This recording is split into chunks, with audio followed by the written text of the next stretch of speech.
If you're a business owner and you're pulling in $500,000 in revenue, but your tax return only shows $80,000 in income because of write-offs, traditional lenders are going to look at you and say that you're dead in the water. You can't qualify for a mortgage. To me, that is categorical BS. Look, it's always paid to be a business owner because of all the tax benefits and the ways in which you can redirect income and hold on to more of it, pay a little bit less in taxes. But then when it comes time to turn around and get a mortgage, you're screwed because you didn't show enough income and you didn't pay enough taxes, but that was the whole benefit of being in business anyways, wasn't it? So it's really counterintuitive. So in this video today, I'm going to rank the 3 non-qualified mortgage programs, which also stands for alternative income programs, from worst to best, specifically for business owners right here in the Bay Area. My name is Arjun Dhingra. I've been in the mortgage industry and space for 24 years, most of those years right here in the San Francisco Bay Area market. We have helped hundreds, thousands of families put down roots or acquire property for income purposes right here in this market. And we've done it all while being very creative and very strategic. Now let's get into why business owners face this challenge when it comes to the mortgage market. Because if you don't understand this part, then the rest is not going to make sense. The reason, in theory, is actually quite simple. Business owners have income that fluctuates or it's variable. It goes up, it goes down. It's never very consistent. Now on a bank's eyes, that's very scary, which is why they won't even deal with it. And the reason why it fluctuates or gets reduced is because of legitimate write-offs, and that's part of the US tax code, which is designed to help business owners keep more of their money. But this is the total opposite of a stable W-2 borrower. A W-2 employee making $200,000 shows $200,000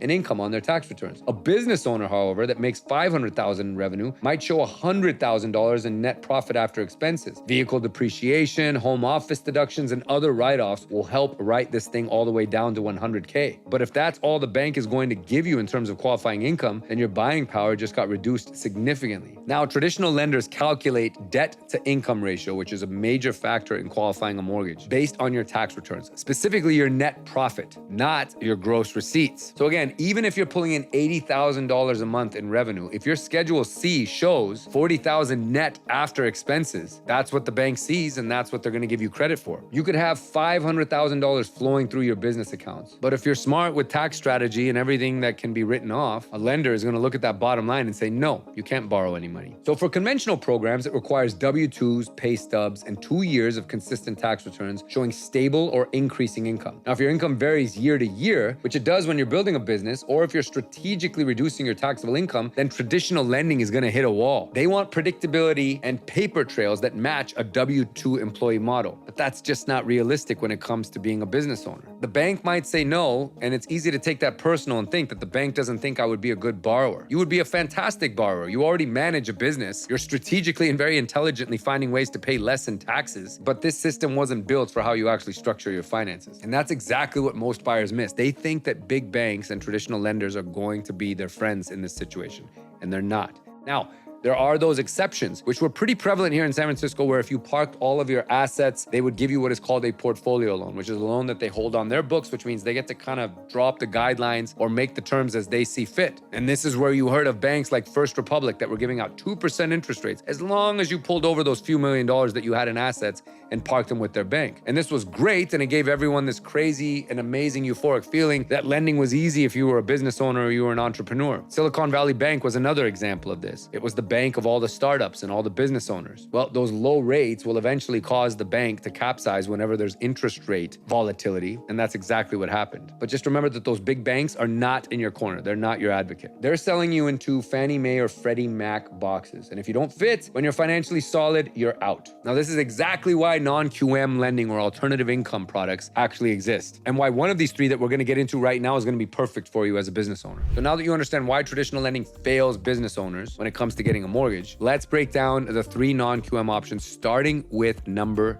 3, and that is asset-based loans. This is also synonymous with asset depletion lending. Now, this is the program that I recommend the least for business owners, but it can apply in certain situations, and here's why. Instead of looking at your income or your cash flow, the lender, or us in this case, will look at converting your assets. Checking accounts, savings, investment portfolios will get turned into income using a formula. They'll take your total liquid assets, divide them by a loan term, and that becomes your qualifying income. There's no underwriting of your business profit, no profit and loss statements to review, no tax tax return analysis even required. Now, for the down payment requirements, you're looking at anywhere between 20 and 30% to put down. Now, that's $240,000 to $360,000 on a $1.2 million property in San Francisco. Now, when you compare that to a bank statement product that will allow you to put down just 10%, you see the problem. As a business owner, your liquidity matters. You need operating capital. You need money for making investments into your business. You need flexibility. Now, as far as credit requirements go, this product is very flexible, allowing borrowers to go all the way down to 620 for a FICO. And that is the one major advantage here, but it doesn't outweigh that huge down payment that you have to put into the deal. Now, loan sizes are allowed to go all the way up to $3 million,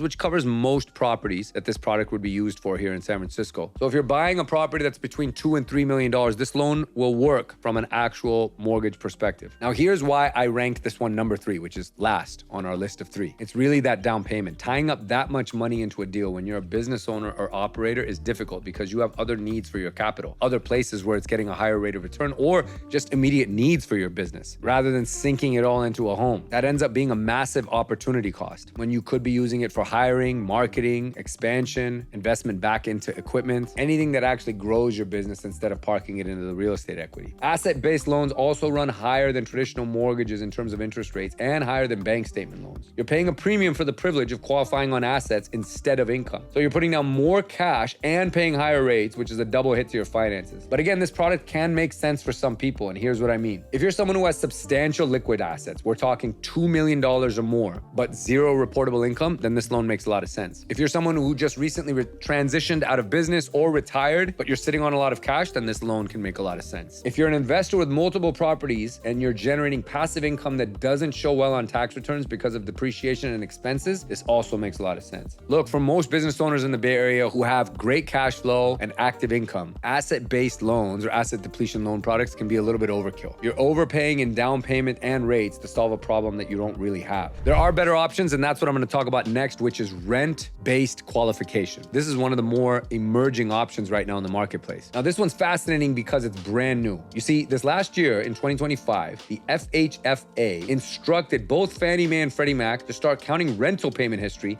and alternative credit data in their credit risk models. Now, the idea was simple. If you've been paying $4,000 a month in rent on time for 2 years, that this would prove that you are actually creditworthy. It's recognizing finally that rental payment history is just as valuable as mortgage payment history. So here's how it's going to work in 2026. Borrowers will provide 9 to 12 months of rent receipts and bank statements showing consistent rent payments through checks, Zelle transfers, or whatever documentation proves their payment history. Some programs are actually allowing ADU or accessory dwelling unit rental income to count towards the ratios. Under Freddie Mac's Home Possible program, you can count rental income for accessory units, but it's typically capped at about 75% of the rent. So if your ADU brings in $2,000 a month, you might qualify with $1,500 a month in rental income added to your total qualifying income. This can swing your debt to income ratio significantly, especially if you're borderline on qualification. Now, here's why I ranked this program number 2. It's because it builds on established behavior. If you've been paying rent reliably, then this program finally recognizes that. And again, it's brand new. Up until this point,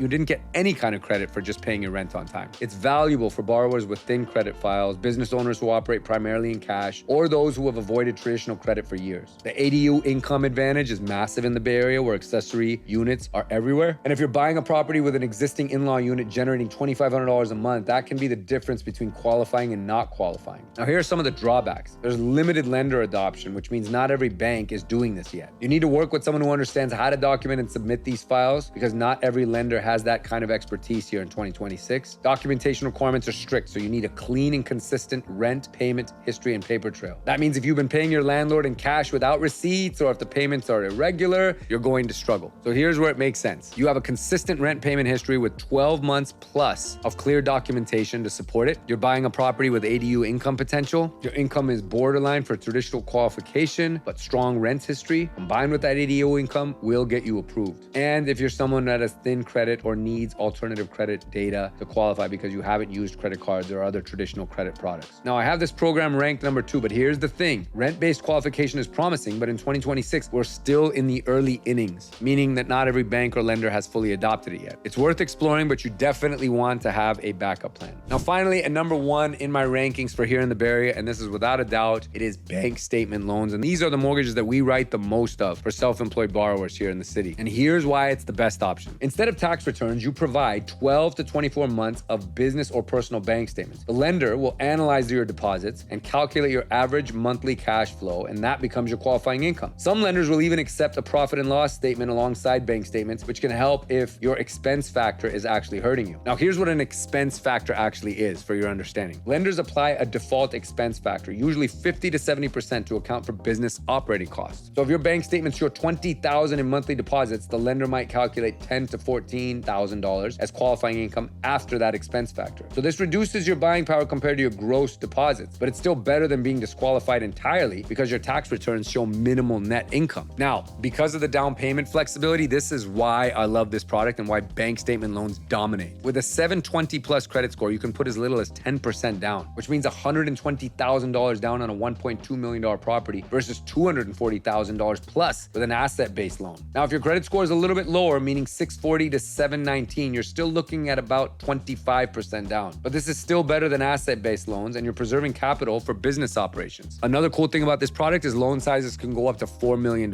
which is great and ideal for San Francisco. So whether you're buying a single family home in Noe Valley for $2.5 million or a property in Pac Heights for $3.5 million, this program has the capacity to help. There's also great loan terms available aside from just the traditional 30-year fixed product. 5 and 7-year adjustable rate options are available with a bank statement loan. So you have flexibility based on whether you want payment stability with a fixed rate or lower initial rates with an adjustable rate mortgage. And if you're planning to refinance in a few years when rates drop, an ARM makes sense and saves you a lot of money up front. Another cool feature of this product are the property types that are allowed. Primary residences, second homes, and investment properties are allowed through bank statement products. So this program works across the board. So again, why I love it and why it ranks number one on my list. As a business owner, your financial privacy matters. You don't want to hand over 2 years worth of tax returns showing every deduction, every write-off, every single business expense, and then have to explain it with letter after letter. Look, I've been on the side of it where we have to request these things, and it's very annoying and invasive to a borrower. And if we can avoid that and make it easier, then why not? With bank statement loans, you're providing the statements and that's it. The lender, or us in this case, sees the cash flow, not your tax strategy. And of course, there's the high leverage. The 10% down payment with the higher credit score is a huge bonus. And in a market where liquidity is king, this program allows you to keep your cash working for you elsewhere where it should be working and getting a better rate of return. There's also much more broad lender adoption. Unlike the rent-based qualification, which is effectively a brand new product, bank statement loans have been around for a while. You can also close quickly with this loan in 14 to 18 days, which, let's be honest, can almost make you as competitive, almost, as a cash buyer. But at the end of the day, this program really adapts to your cash flow reality instead of trying to force you into a W-2 box that doesn't actually fit. Now, when you compare non-QM to traditional mortgage programs, understanding where conventional, FHA, and even jumbo loans